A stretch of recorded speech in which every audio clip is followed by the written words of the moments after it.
Thank you for those warm welcomes from our partner institutions. Now, I have the great pleasure of introducing our opening speaker for our first day of our conference. And I would like to say this individual is a visionary, has a wealth of knowledge about extension, and a great encourager. And this person is Dr. Carolyn Williams. Dr. Williams serves as the Executive Associate Director of the Cooperative Extension Program with Prairie View A&M University. She provides statewide administrative oversight and accountability to 4 program areas: agriculture, natural resources, 4-H youth development, community and economic development, and family and community health in 50 Texas counties. Dr. Williams serves in many roles and capacities. So please help me welcome Dr. Williams. Good morning. Thank you, Teresa, and good to see all of you. Those of you that don't have your cameras on, I can't see who you are, and I would like to see who you are. It is a great day to speak to such an amazing group of passionate and dedicated colleagues who are the backbone of building healthy communities. So I will try, and can I share do you have my presentation or do you want me to share it? You can share it, Dr. Williams. Okay. You have control on your end. All righty, then we will do that. Let's see, this is it. Is it ready? Oh, are we ready to roll? Did you share your screen? Yeah, I thought. Well, it must be this one. Let's see.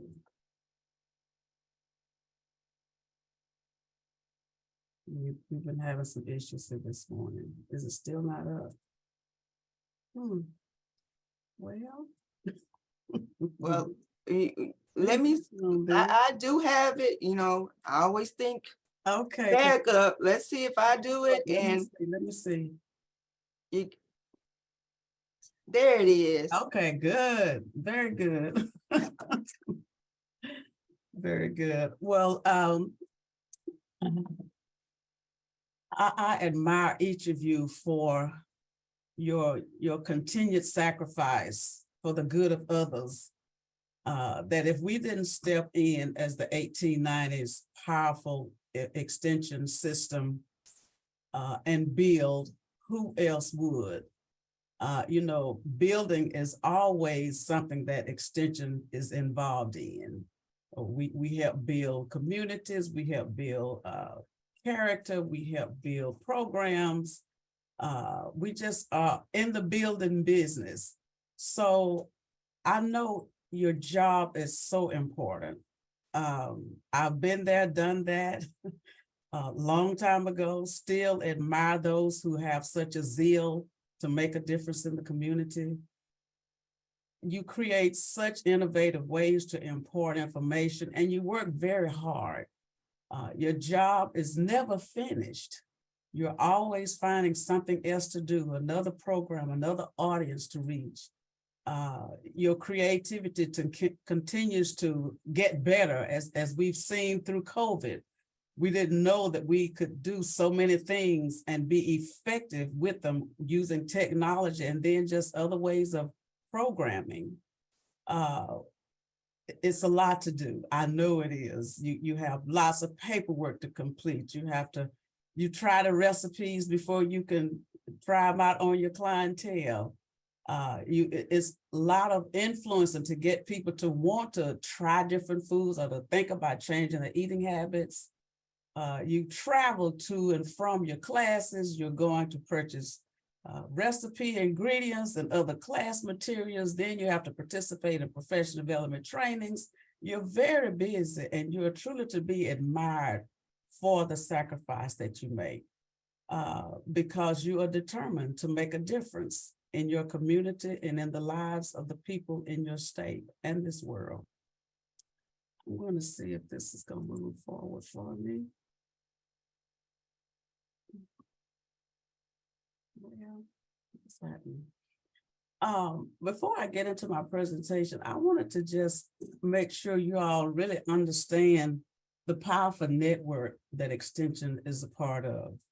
You know, we are in 90 states, but we have colleagues in all 50 states and 7 islands. And then we have our own internal network with agriculture, community economic development, and family and consumer sciences. Within Texas, we call it family community health. And I'm very proud of my coworkers and how we continue to integrate programs. You all have so much great information that impacts the family. And I just encourage you to reach out and search your, let your coworkers know what you do in agriculture. If they don't, if you're not partnering with your 4-H staff with programs, or just asking, hey, you have audiences that I feel that our programs could benefit. They are working with farmers and producers and families and youth. And Extension is so unique because it impacts the entire holistic family. So in our 4 program areas, it's probably nobody in the family that we would miss, either through agriculture, through community economic development. And I know not everybody has community economic development, but you're still helping families, and that's part of the community. Family community health, and then 4-H youth development. So I wanted to just throw that out there and get some feedback from you before I end my presentation as to how you know that you can do that, or you're doing it well. But we have a lot of opportunities to change lives and people that are brought across our path through our network system. Oh, come on.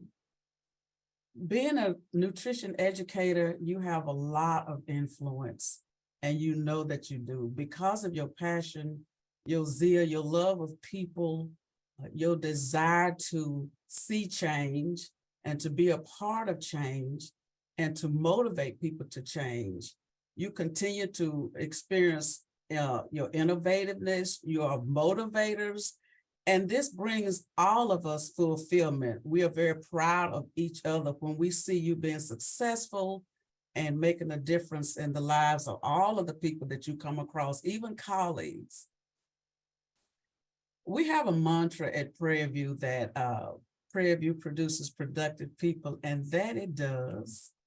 And I wanted to bring some of those productive people factors into this presentation this morning. And I'm going to look at the 5 P's of productivity from the nutrition education standpoint. You all are the major puzzle piece. You know that you are. Without you, there would be no community nutrition and health programs. There would be no families that experience health benefits and health changes and behavior changes because they've learned to eat different. They've learned to purchase food different. They've learned to try different recipes. You bring so much experience, personality, and energy into your job that you can't help but to be successful. You're continuously promoting healthy living. And I know a lot of the previous presenters mentioned this, but we have a very powerful influence in the way we motivate others to learn and to see the correlation between physical activity, mental, social, environmental, and financial health. But you are the key to this puzzle. And then your programs. You design programs with your audience in mind. We don't do it just a one-size-fits-all. That doesn't work. It's a waste of our time and our audience's time if it's not catered to meet their needs. Your ultimate goal is to educate individuals regardless of the language barriers or cultures, because knowledge is power And your priority is to impart this research-based, unbiased information so people can make better decisions. You offer sessions that result in improved health outcomes and positions you for greater collaboration, visibility, and funding. How many of you have received additional funding because you've been successful in your nutrition community outreach programs? And then prevention is the key to health status.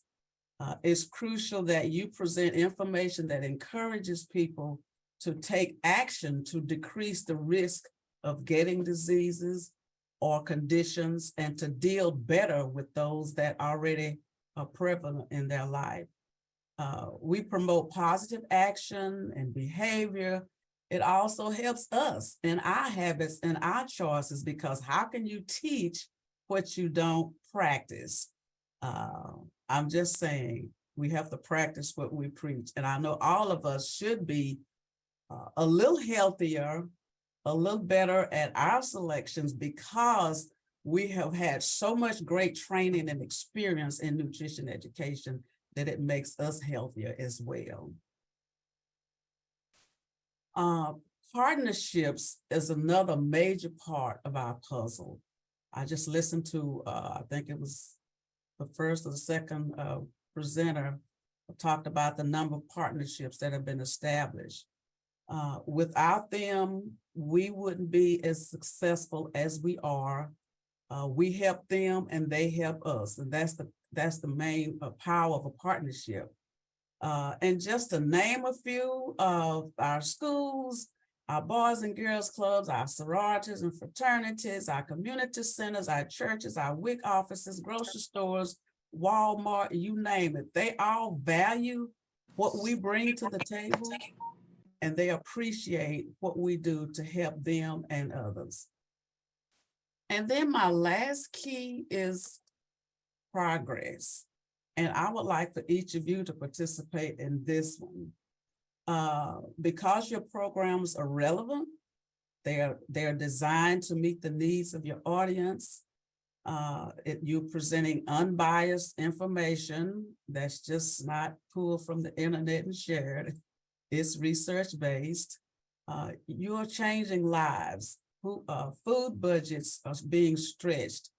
Better meals are prepared. More food is stored and prepared safely. You get additional funding. You reach new audiences, more participants. So I would like for you all to put in the chat some other factors regarding your progress. Just want to see a few. What are some other progresses from you being a change maker at the forefront of change in your state, in your community, at your institution? Okay, I see PSEs. Okay. What else? What are some progresses that you can share? All right, family being together at mealtimes, awesome. That's coming back into existence. That was kind of a rarity. What else is going on as a progress as a result? Continuing partnerships, new partnerships, great. Aware of healthy choices and being the easy choices. Kids making excellent. Great. Some wonderful things are coming up. And I hope that this will help all of us know the value that you bring as an educator in nutrition and wellness, because you are so powerful and so impactful to the community. Without us, where would our community's health status be? If Extension wasn't intervening and pulling all our partners together to help us be successful, what would our communities look like today? Just think about it if you were not there.